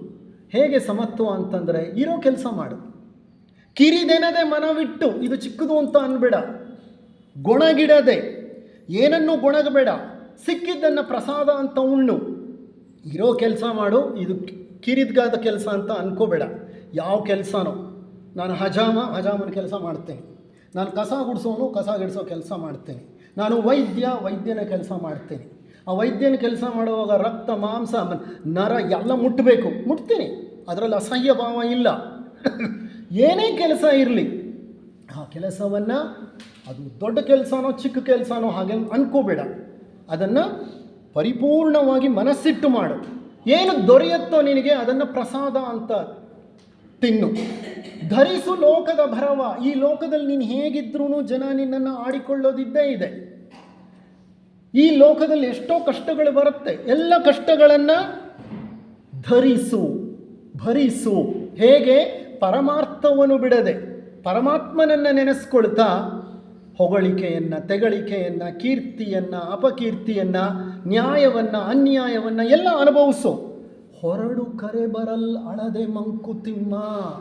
ಒಂದಲ್ಲ ಒಂದು ದಿವಸ ಮೇಲಿಂದ ಕಾಲ್ ವಿಲ್ ಕಮ್. ಆ ಕರೆ ಬಂದ ತಕ್ಷಣ ಏನು ಮಾಡು? ಜಾಗನ ಖಾಲಿ. ಈ ಕಗ್ಗ ನಮ್ಮ ಮಾವನವರಿಗೆ ಬಹಳ ಇಷ್ಟ. ಅವ್ರು ಹೇಳ್ತಾ ಇದ್ದಿದ್ದನ್ನು ನೋಡಿ ನಾನು ಕಗ್ಗನ ಅಷ್ಟು ಓದಿದ್ದು ಅವರೊಂದು ಪ್ರೇರೇಪಣೆ. ಅವ್ರು ಎಂದೂ ನೀವು ಓದಿ ಅಂತ ಹೇಳಿಲ್ಲ, ನಾನು ಬೆಳಿಗ್ಗೆನೇ ಹೇಳಿದೆ. ಅವ್ರು ಯಾವತ್ತೂ ಹೇಳ್ತಿರಲಿಲ್ಲ ನೀನು ಇದು ಮಾಡು ಅದು ಮಾಡು ಅಂತ ಹೇಳಿದವರೇ ಅಲ್ಲ ಅವರು. ಅವ್ರು ಈ ಕಗ್ಗವನ್ನು ಬಳಸ್ತಾ ಇದ್ರು. ನನಗೆ ಬಹಳ ಇಷ್ಟ ಆಯಿತು ಈ ಕಗ್ಗ. ಎಷ್ಟು ಚೆನ್ನಾಗಿದೆಯಲ್ಲ. ಜೀವನದ ಸೂತ್ರವನ್ನು 4 ಸಾಲಿನಲ್ಲಿ ಹಿಡಿದಿಟ್ಬಿಟ್ಟಿದ್ದಾರೆ ಡಿ ವಿ ಗುಂಡಪ್ಪನವರು. ಯಾವುದನ್ನು ಸಮತ್ವಂ ಯೋಗ ಉಚ್ಯತೆ ಅಂತ ಶ್ರೀಕೃಷ್ಣ ಪರಮಾತ್ಮ ಭಗವದ್ಗೀತೆಯ 3ನೇ ಅಧ್ಯಾಯದಲ್ಲಿ ಹೇಳಿದ್ನೋ ಅದನ್ನು ಈ 4 ಸಾಲಿನಲ್ಲಿ ಅಡಗಿಸಿಟ್ಬಿಟ್ಟಿದ್ದಾರೆ. ಆವಾಗಲೇ ನಾನು ಕಗ್ಗ ಓದಲಿಕ್ಕೆ ಪ್ರಾರಂಭ ಮಾಡಿದ್ದು. ಇರಲಿ, ಈ ಗೀತೆಯ ಅಪಾರ ಜ್ಞಾನವನ್ನು, ಸನಾತನ ಜ್ಞಾನವನ್ನು ಸೂರ್ಯದೇವ ಮನುವಿಗೆ ನೀಡ್ತಾನೆ. ಮನು ಅದನ್ನು ಇಕ್ಷ್ವಾಕುವಿಗೆ ನೀಡ್ತಾನೆ. ಇಕ್ಷ್ವಾಕುವ ನಂತರ ಅದು ಕಾಲಗರ್ಭದಲ್ಲೇ ಅಡಗಿ ಹೋಗುತ್ತೆ, ಮರೆತು ಹೋಗುತ್ತೆ, ಪ್ರಚಲಿತದಲ್ಲಿರೋದಿಲ್ಲ. ಮತ್ತು ಆ ಉಪನಿಷತ್ತಿನ ಆ ದಿವ್ಯ ಜ್ಞಾನವನ್ನು ಭಗವದ್ಗೀತೆಯ ರೂಪದಲ್ಲಿ ಭಗವಂತ ನಮಗೆ ನೀಡ್ತಾನೆ. ಇಷ್ಟು ಹೇಳ್ತಾ ಒಂದು ಕೊನೆ ಅಧ್ಯಾಯದ ಅತಿ ಮುಖ್ಯವಾದಂತಹ ಒಂದು ಶ್ಲೋಕ. ಇದು ಬಹಳ ಮುಖ್ಯವಾದಂಥ ಶ್ಲೋಕ. ಸರ್ವಧರ್ಮವನ್ನು ನಾನು ಹೇಳಲ್ಲ, ಈಗಾಗಲೇ ಹೇಳಿದ್ದೀನಿ. ಎಲ್ಲ ಧರ್ಮಗಳನ್ನು ಪರಿತ್ಯಜಿಸು, ನನ್ನನ್ನು ಸ್ವೀಕರಿಸು, ನನಗೆ ಶರಣಾಗತನಾಗು ಅಂತ ಭಗವಂತ ಕೇಳ್ತಾನೆ. ಆಗ ನಾನು ನಿನ್ನನ್ನು ರಕ್ಷಿಸುತ್ತೇನೆ ಅಂತ. ಅದು ನಾವು ಭಗವಂತನ ಮುಂದೆ ಹೋಗಿ ನಮಸ್ಕಾರ ಮಾಡೋದು ಅಂತ ಅರ್ಥ ಅಲ್ಲ. ಯಾವಾಗ ಶರಣಾಗತನಾಗ್ತಾ ಇರೋ ವ್ಯಕ್ತಿಗೆ ನಾನು ಶರಣಾಗತನಾಗ್ತಿದ್ದೀನಿ ಅಂತ ಗೊತ್ತಾಗೋದಿಲ್ವೋ ಆಗ ಶರಣಾಗತನಾಗಿರ್ತಾನೆ ಅವನು. ಗೊತ್ತಿದ್ದು ಯಾರು ಶರಣಾಗತ ಸ್ಥಿತಿಯನ್ನು ತಲುಪಲಿಕ್ಕೆ ಸಾಧ್ಯ ಇಲ್ಲ. ದೇವ್ರ ಮುಂದೆ ದೀಪ ಹಚ್ಚಿ ಕೈ ಮುಗಿದು ನಾನು ಸಾಷ್ಟಾಂಗ ನಮಸ್ಕಾರ ಮಾಡಿ ಭಗವಂತನಿಗೆ ಶರಣಾಗತನಾಗ್ಬಿಟ್ಟೆ ಅಂದರೆ ನಾನು ಮಾಡಿದೆ ಅಂತ ಬಂತಲ್ಲ, ಅಲ್ಲಿ ಅಹಂ ಕೆಲಸ ಮಾಡ್ತಲೇ ಇದೆ. ಎಲ್ಲ ಅಹಂ ಇಲ್ವೋ ಅಲ್ಲೇ ಶರಣಾಗತಿ ಎನ್ನುವುದು ತಂತಾನೇ ನಡೆಯೋ ಕ್ರಿಯೆ. ಅದು ಬೇಡ. ನಾನು ಇದು ಬಹಳ ಮುಖ್ಯವಾದಂಥದ್ದೊಂದು ನನ್ನ ಪ್ರಕಾರ. ಯಾಕೆ ಅಂದರೆ ಭಗವದ್ಗೀತೆ ಅಧ್ಯಾಯ 18 63ನೇ ಶ್ಲೋಕ. ಇತಿ ತೇ ಜ್ಞಾನಮಾಖ್ಯಾತಂ ಗುಹ್ಯಾದ್ ಗುಹ್ಯತರಂ ಮಯಾ ವಿಮೃಶೈತದ ಶೇಷೇಣ ಯಥೇಚ್ಛಸಿ ತಥಾ ಕುರು. ಇದು ಈ ಕೃಷ್ಣ ಪರಮಾತ್ಮ ತಾನು ಪರಮಾತ್ಮನೇ ಆದ್ರೂ ನಾರಾಯಣನೇ ಆದ್ರೂ ನರನಾದ ಅರ್ಜುನನಿಗೆ ಎಂಥ ಸ್ವಾತಂತ್ರ್ಯವನ್ನು ಕೊಟ್ಟ ಅಂತ ನೋಡಿ. ಇದರಲ್ಲಿ ಏನು ಬರುತ್ತೆ ಗೊತ್ತಾ? ಯಥೇಚ್ಛಸಿ ತಥಾ ಕುರು. ಬಹಳ ಮುಖ್ಯವಾದ ಫ್ರೇಸ್, ವೆರಿ ಇಂಪಾರ್ಟೆಂಟ್ ಫ್ರೇಸ್. ಅದೇನು ಗೊತ್ತಾ? ಯಥೇಚ್ಛಸಿ ತಥಾ ಕುರು ಅಂತ ಅಂದರೆ ಅರ್ಥ, ಹೇ Arjuna, I am giving you the most secret of all the secrets with respect to knowledge. ಜ್ಞಾನ ಮಾರ್ಗದಲ್ಲಿ, ಜ್ಞಾನ ಯೋಗದಲ್ಲಿ ಅತ್ಯಂತ ರಹಸ್ಯಗಳಲ್ಲಿ ರಹಸ್ಯಯುತವಾದಂತಹ ವಿದ್ಯೆಯನ್ನು ನಾನು ನಿನಗೆ ನೀಡಿದ್ದೇನೆ. ಈಗ ವಿಮೃಶೈ, ನೀನಿದನ್ನು ವಿಮರ್ಶೆ ಮಾಡು. ವಿಮರ್ಶೆ ಮಾಡಿ ಯಥೇಚ್ಛಸಿ ತಥಾ ಕುರು ಅಂದರೆ ನಿನಗೆ ಏನು ಸರಿ ಅನಿಸುತ್ತೋ, ನಿನಗೇನು ಸಮಂಜಸ ಅನಿಸುತ್ತೋ ಅದನ್ನು ನೀನು ಮಾಡು. ನೋಡಿ, ಪರಮಾತ್ಮ ಹೇಳ್ಬೋದಾಗಿತ್ತು ಅರ್ಜುನನಿಗೆ, ಏ ಅರ್ಜುನ, ನೀನು ನನ್ನ ಶಿಷ್ಯ, ನೀನೇ ಒಪ್ಕೊಂಡಿದೀಯ ನನ್ನ ಶಿಷ್ಯ ಅಂತ. ನಾನೇನು ಹೇಳ್ತೀನೋ ಅದನ್ನು ನಾನು ಕೇಳಬೇಕು, ಅದನ್ನು ನೀನು ಮಾಡಬೇಕು. So many teachers are like that, so many teachers. ಇದು ಸಹ ನಮ್ಮ ಮಾವನವ್ರು ಹೇಳ್ತಾ ಇದ್ದದ್ದು, ಯಥೇಚ್ಛಸಿ ತಥಾಕುರು. ಅವರಿಂದ ಕೇಳಿದ್ದೀನಿ ನಾನು ಇದನ್ನು. ಯಥೇಚ್ಛಸಿ ತಥಾಕುರು, ನಿನಗೇನನ್ಸುತ್ತೋ ಅದನ್ನು ನೀನು ಮಾಡಪ್ಪ. ನಿನಗೆ ನೀಡಬೇಕಾಗಿರೋ ಜ್ಞಾನವನ್ನು ನಾನೇನು ಮಾಡಿದ್ದೀನಿ? ಬಹಳ ಮಿಸ್ಟೀರಿಯಸ್, ವೆರಿ ಸೀಕ್ರೆಟಿವ್ ನಾಲೆಜ್ನ ನಿನಗೆ ಕೊಟ್ಬಿಟ್ಟಿದ್ದೀನಿ. ಈಗ ನೀನು ವಿಮರ್ಶೆ ಮಾಡು, ನಿನ್ನ ಮನಸ್ಸಿಗೆ ಯಾವುದು ಸರಿ ಅನಿಸುತ್ತೋ ಅದನ್ನು ಮಾಡು. So much liberty. ನಮ್ಮ ಥಿಯೋಸಾಫಿಕಲ್ ಸೊಸೈಟಿ ಸಹ ಅಂಥ ಒಂದು ಫ್ರೀಡಮ್ ಕೊಡುತ್ತೆ. Freedom of thought, freedom of thought. ಬಂಧಿಸೋದಿಲ್ಲ ಸಂಸ್ಥೆ ನಮ್ಮನ್ನು ಬಿಡುಗಡೆ ಮಾಡುತ್ತೆ, ಬಂಧನಗಳಿಂದ ಬಿಡುಗಡೆ ಮಾಡುತ್ತೆ. It is very unconditional. ಇದು ಕಂಡೀಷನಲ್ ಅಲ್ಲ. ಶ್ರೀಕೃಷ್ಣ ಪರಮಾತ್ಮ ಅಂದ್ಕೊಂಡ್ರೆ ಹೇಳ್ಬೋದಾಗಿತ್ತು, ಆದರೆ ಭಗವಂತ ಎಂದೂ ಯಾರನ್ನು ನಿರ್ಬಂಧಿಸುವುದಿಲ್ಲ. He will not condition anybody for any reason. Conditioning happens because of our ego. ನಮ್ಮ ಅಹಂ, ನಮ್ಮ ಮನಸ್ಸು, mind conditions us. Lord doesn't condition. ಅಂಥ ಭಗವಂತ ಅಂಥ ಸಂದಿಗ್ಧ ಪರಿಸ್ಥಿತಿಯಲ್ಲೇ ಅವನಿಗೆ ಬಿಟ್ಟುಬಿಟ್ಟ ತೀರ್ಪು. ಅಕಸ್ಮಾತ್ ಅರ್ಜುನ ಏನಾದರೂ ಆಪೋಸಿಟ್ ಡಿಸಿಷನ್ ತೊಗೊಂಡ್ಬಿಟ್ಟಿದ್ರೆ ಕೃಷ್ಣನಿಗೆ ಅದರಲ್ಲಿ ಸಂದೇಹವೇ ಇರಲಿಲ್ಲ. ಅರ್ಜುನ ಆಪೋಸಿಟ್ ಡಿಸಿಷನ್ ತಗೋತಾನೆ ಅಂತ ಸಂದೇಹವೇ ಇರಲಿಲ್ಲ. ಅವನು ಯುದ್ಧದಿಂದ ಓಡಿ ಹೋಗ್ಬಿಡ್ತಾನೆ ಅನ್ನೋ ಸಂದೇಹವೇ ಇರಲಿಲ್ಲ. ಭಗವದ್ಗೀತೆ ಪೂರ್ತಿ ಆತನಿಗೆ ನೀಡಿದ ತಕ್ಷಣ ಅರ್ಜುನನ ಮನಸ್ಸು ಪರಿಪೂರ್ಣವಾಗಿ ಪರಿವರ್ತನೆ ಹೊಂದಿತ್ತು. ಕರ್ಮಯೋಗದ ಬಗ್ಗೆ ಪ್ರಜ್ಞೆ ಮೂಡಿತ್ತು. ಇಷ್ಟು ಹೇಳ್ತಾ ಈ ಒಂದು ಸತ್ಸಂಗವನ್ನು ಮಾಡಲಿಕ್ಕೆ ನನಗೆ ಅವಕಾಶವನ್ನು ಒದಗಿಸಿಕೊಟ್ಟಂತಹ ನಮ್ಮ ಥಿಯೋಸಾಫಿಕಲ್ ಸೊಸೈಟಿಯ, ಸಿಟಿ ಥಿಯೋಸಾಫಿಕಲ್ ಸೊಸೈಟಿಯ ಎಲ್ಲ ಪದಾಧಿಕಾರಿಗಳಿಗೂ ನೆರೆದ ಶ್ರೋತೃವರ್ಗಕ್ಕೂ ನನ್ನ ನಮನಗಳನ್ನು ಅರ್ಪಿಸುತ್ತೇನೆ. ಕೊನೆಯಲ್ಲಿ ಒಂದು ಮೆಸೇಜ್. ಬೆಳಿಗ್ಗೆಯಿಂದ ನಾವು ಹಲವಾರು ಉಪನ್ಯಾಸಗಳನ್ನು ಕೇಳಿದ್ವಿ. ಮುಕ್ತಾಯದ ಹಂತಕ್ಕೆ ಬಂದಿದ್ದೀವಿ. 4:40 ಮುಕ್ತಾಯವಾಗಬೇಕು. 5 ನಿಮಿಷ ಇದು ವ್ಯಾಲಿಡಿಕ್ಟರಿ. ವ್ಯಾಲಿಡಿಕ್ಟರಿ ಅಂದರೆ ನೀವು ಏನಂತ ಕರಿತೀರಿ ಅದನ್ನು? ವ್ಯಾಲಿಡಿಕ್ಟರಿ ಅಂದರೆ ಕನ್ನಡದಲ್ಲಿ ಏನಂತ ಕರಿತೀರಿ? ನಾನು ಮರ್ತೆ. ಸಮಾರೋಪದಲ್ಲಿ 1 or 2 messages, bottom line, carry home message ಅಂತೀವಿ. ಕ್ಯಾರಿ ಹೋಮ್ ಮೆಸೇಜ್ ಅದು ನೀಡಬೇಕಾದದ್ದು ನಿರ್ದೇಶಕನಾದ ನನ್ನ ಕರ್ತವ್ಯ. ಹಾಗಾಗಿ I like to pass on 2 messages to you that constitutes the bottom line of all the satsangs which were held today. Okay? The first message is, from where do you start your sadhana? ಎಲ್ಲಿಂದ ನಿಮ್ಮ ಸಾಧನೆಯನ್ನು ನೀವು ಪ್ರಾರಂಭ ಮಾಡಬೇಕು? ನಾನು ಆಗಲೇ ಹೇಳಿದೆ, ಭಗವದ್ಗೀತೆ ಪ್ರಾರಂಭ ಆಗೋದು ಎಲ್ಲಿ? ಸರೆಂಡರ್. ಎಂಡ್ ಆಗೋದು ಎಲ್ಲಿ? Surrender. There is a difference between the surrender in first place and the surrender in the last place. Okay, first surrender ಯಾವುದು? Surrender to lord, accepting your deficits. ನಮ್ಮಲ್ಲಿ ಕೆಲವು ದೌರ್ಬಲ್ಯಗಳಿದೆ. ನಾನು ಹೇಳ್ತೀನಿ ನೋಡಿ, ನನ್ನ ದೌರ್ಬಲ್ಯ ಇವಾಗಲೂ ಹೇಳ್ತೀನಿ, I am working on it. ಕೆಲವು ದೌರ್ಬಲ್ಯಗಳನ್ನು ಸ್ವಲ್ಪ ಮೀರಿ ಬೆಳೆದಿದ್ದೀನಿ, ಆದರೆ ಕೆಲವು ದೌರ್ಬಲ್ಯಗಳು ನಮ್ಮನ್ನು ಎಷ್ಟೋ ಜನ್ಮಗಳ ಸಂಸ್ಕಾರಗಳು ಹಿಂದೆ ಬಂದಿರುತ್ತೆ. ಸಿಡುಕುತನ, ಪೀವಿಶ್ನೆಸ್ ಅಂತಾರೆ, ಕೇಳಿದ್ದೀರಾ ನೀವು? ನನ್ನನ್ನು ನಮ್ಮ ಸ್ಟೂಡೆಂಟ್ಗಳು ಕರೀತಾ ಇದ್ದಿದ್ದು ಸಿಡುಕಾಯಿತ. ಆ ಸಿಡುಕುತನ ಅನ್ನೋದು ಅದೆಷ್ಟು ಜನ್ಮಗಳಿಂದ ನನ್ನನ್ನು ಹಿಂಬಾಲಿಸಿದೆಯೋ ನನಗೆ ಗೊತ್ತಿಲ್ಲ. I am trying to work on it and I can definitely see some amount of change in the direction. I except it. Madam Blavatsky ಅವರು ಎಷ್ಟು ದೊಡ್ಡ ಸಿಡುಕಿ ಗೊತ್ತಾ? She was a great peevish lady. She used to say, I am peevish. Okay. She was. I have read about her literature. She was. Okay. ಪ್ರತಿಯೊಬ್ಬರಿಗೂ ಇರ್ತದೆ. ಹಾಗಾದರೆ ನಾವೇನು ಮಾಡಬೇಕು? ಏನೋ ಒಂದು ದೌರ್ಬಲ್ಯ, ನನ್ನಲ್ಲಿ ಸಿಡುಕ್ತನ ಇರ್ಬೋದು, ಇನ್ನೊಬ್ಬರಲ್ಲಿ ಉದ್ವೇಗ ಇರ್ಬೋದು, ಮತ್ತೊಬ್ಬರಲ್ಲಿ ಕೋಪ ಇರ್ಬೋದು, ಇನ್ನೊಬ್ಬರಲ್ಲಿ ಅಸೂಯೆ ಇರ್ಬೋದು, ಮತ್ತೊಬ್ಬರಲ್ಲಿ ಮೀನ್ ಮೈಂಡೆಡ್ನೆಸ್ ಇರ್ಬೋದು. Everybody have. Let us accept it. ಸ್ವೀಕರಿಸಿ ಒಪ್ಕೊಳ್ಳಿ. ಒಪ್ಕೊಂಡ ತಕ್ಷಣ ಆಗುವಂತಹ ಚೇಂಜ್ ಏನು ಗೊತ್ತಾ?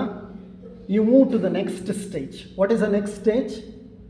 How am I going to get out of it? It's a rut into which I have fallen. I need to get out of it. So once you accept, change becomes easier. You start looking for the change. ಹಾಗಾದರೆ ಇವತ್ತು ಧ್ಯಾನದಲ್ಲಿ ಮಾಡಬೇಕಾಗಿರೋ ಕಾರ್ಯ ಏನು? ನನ್ನಲ್ಲಿರುವಂತಹ ಬಲಯುತವಾದ ದೌರ್ಬಲ್ಯ ಏನು, ಅದು ನನ್ನ ದೌರ್ಬಲ್ಯವಾದರೆ ಅದರಿಂದ ಹೊರಬರಬೇಕು ಅನ್ನುವಂತಹ ಪ್ರಯತ್ನ, ಆ ಒಂದು ಸಂಕಲ್ಪ ನನ್ನಲ್ಲಿ ಮೂಡಬೇಕು. What I was telling, integrity gap ಎಲ್ಲಿದೆ ಚೆಕ್ ಮಾಡಿ. ಹೇಳೋದೊಂದು, ಮಾಡೋದು ಮತ್ತೊಂದು, ಬಯಸೋದು ಇನ್ನೊಂದು. This is gap, integrity gap. ಇದಾಗಬಾರ್ದು. ಇಲ್ಲೇ ಸಾಧನೆ ಪ್ರಾರಂಭ ಆಗೋದು. ಅದನ್ನೇ ಅರ್ಜುನ ಮಾಡಿದ್ದು. ಕಾರ್ಪಣ್ಯ ದೋಷೋಪಹತ ಸ್ವಭಾವ. ಅಲ್ಲಿ ಒಪ್ಕೊಂಡ್ಬಿಟ್ಟ ಅವನು ತನ್ನ ವೀಕ್ನೆಸ್ನ, ಒಪ್ಕೊಂಡು ಶರಣ ಆಗಿಬಿಟ್ಟ. ಇದು ಮೊದಲನೇದು. ಕೊನೆಯದೇನು? ಸರ್ವಧರ್ಮಾನ್ ಪರಿತ್ಯಜ್ಯ ಮಾಮೇಕಂ ಶರಣಂ ವ್ರಜ. ಏನು ಮಾಡಬೇಕು? ನಾವೇನೇನು ಮಾಡ್ತೀವೋ ನಮ್ಮ ಕರ್ಮಯೋಗ ಎಲ್ಲೆಲ್ಲಿ ನಮ್ಮನ್ನು ಕರ್ಕೊಂಡು ಹೋಗುತ್ತೋ, ಏನೇನು ಕರ್ಮ ಮಾಡಿಸುತ್ತೋ ಅದನ್ನೆಲ್ಲ ನಿಶ್ಚಿಂತರಾಗಿ ಮಾಡೋಣ. ಮಾಡ್ತಾ ಮಾಡ್ತಾ ಮಾಡ್ತಾ ಮಾಡ್ತಿರೋನು ನಾನಲ್ಲ, ಮಾಡ್ತಿರೋನು ನೀನು, ನಾನು ನಿನ್ನ ಕೈಯಲ್ಲಿನ ಒಂದು ಉಪಕರಣ. ಸರ್ವಧರ್ಮಾನ್ ಪರಿತ್ಯಜ್ಯ. ನನಗಿದು ಯಾವುದೂ ಬೇಕಾಗಿಲ್ಲ. ನೀನು ಆಡಿಸ್ದಂತೆ ನಾನು ಆಡ್ತೀನಿ, ನೀನು ಕುಣಿಸ್ದ ಹಾಗೆ ನಾನು ಕುಣಿತೀನಿ. ನಾನು ನಿನ್ನ ಕೈಯಲ್ಲಿನ ಕೊಳಲು. ನನಗೆ ಅಸ್ತಿತ್ವ ಇಲ್ಲ. ನೀನು ಊದಿದರೆ ಮಾತ್ರಲೇ ನನ್ನ ಈ ಕೊಳಲಿನಿಂದ ಸ್ವರ ಬರಲಿಕ್ಕೆ ಸಾಧ್ಯ. ನಿನಗಿಷ್ಟ ಬಂದ ಹಾಗೆ ಊದಪ್ಪ, ನಿನಗಿಷ್ಟ ಬಂದ ಹಾಗೆ ಬಾರಿಸು. ನಾನು ಕೊಳಲು. I am hollow, I am out of ego. ನೀನು ನುಡಿಸು ಅಂತ ಶರಣಾಗತರಾಗ್ಬಿಡುತ್ತೆ. ಸೊ ಈ ಎರಡು ಮೆಸೇಜ್ಗಳನ್ನು ಮಾಡೋ ಕೆಲಸ ಮಾಡ್ತಾಯಿರಿ. ಆ ಭಗವಂತನಲ್ಲಿ ಶರಣಾಗಿರಿ. ಜೊತೆಗೆ ದೌರ್ಬಲ್ಯ ಏನು ಅನ್ನೋದನ್ನು ಹುಡುಕಿ ಆ ದೌರ್ಬಲ್ಯವನ್ನು ಒಪ್ಕೊಳ್ಳಿ. ಈ ಎರಡು ಕೆಲಸಗಳು ನಮ್ಮಿಂದ ಆದರೆ ಸಾಧನಾ ಮಾರ್ಗ ಸ್ವಲ್ಪ ಸುಲಭವಾಗತ್ತೆ ನಮಗೆ. ಇಷ್ಟು ಹೇಳ್ತಾ ಈ ಸತ್ಸಂಗಗಳನ್ನು ಮುಕ್ತಾಯ ಮಾಡ್ತಾ ಇದ್ದೇನೆ. The message is over. ಈಗ ಎಲ್ಲ ಉಪನ್ಯಾಸಕಾರರಿಗೂ, ಇಂದು ಯಾರು ಈ ಸತ್ಸಂಗದಲ್ಲಿ ಪಾಲ್ಗೊಂಡರೋ ಎಲ್ಲ ಶ್ರೋತೃಗಳಿಗೋ, ನಮ್ಮ ಪದಾಧಿಕಾರಿಗಳಿಗೋ ನಾನು ನನ್ನ ನಮನಗಳನ್ನು ಅರ್ಪಿಸುತ್ತೇನೆ. ಶಾಂತಿ ಮಂತ್ರದೊಂದಿಗೆ ಈ ಕಾರ್ಯಕ್ರಮವನ್ನು ಮುಕ್ತಾಯ ಮಾಡೋಣ. ದಯವಿಟ್ಟು ನಿಂತ್ಕೊಳ್ಳಿ.